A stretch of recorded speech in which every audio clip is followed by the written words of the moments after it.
Let's go to Krakow. Stunning architecture, amazing history, great food. And it's perfect for February half term, which can be a bit of a challenge.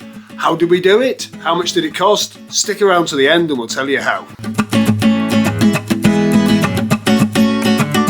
Again, we've actually booked this because me and Suin have been to Krakow, the wife hasn't. So we thought we'd take her, and I nailed it before Christmas down to a good price. Now, how do I do this? Well, first of all, I go into Google Flights and I find the cheapest day to fly. In this instance, it worked out as Luton, which is a shame if you live up north, but when you're talking a difference of over £200 a head, it's worth driving a couple of extra miles.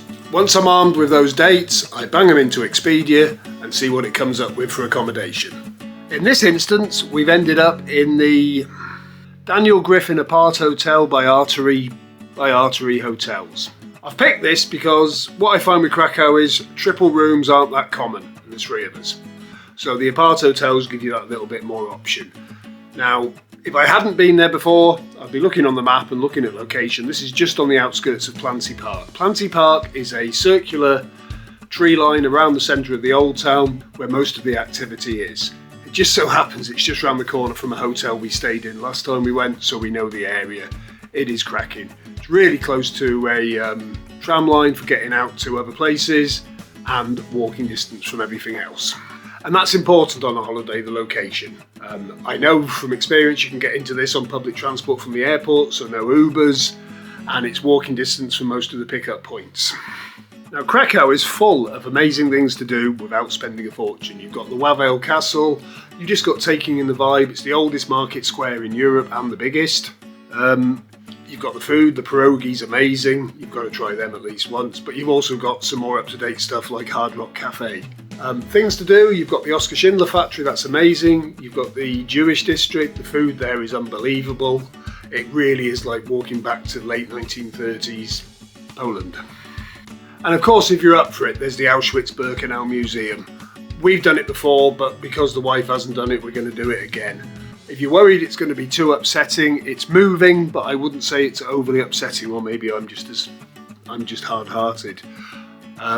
Suin was 15 when we did it last time, but it was something she really wanted to do, and she didn't come away from it upset. Maybe she's hard as well, I don't know.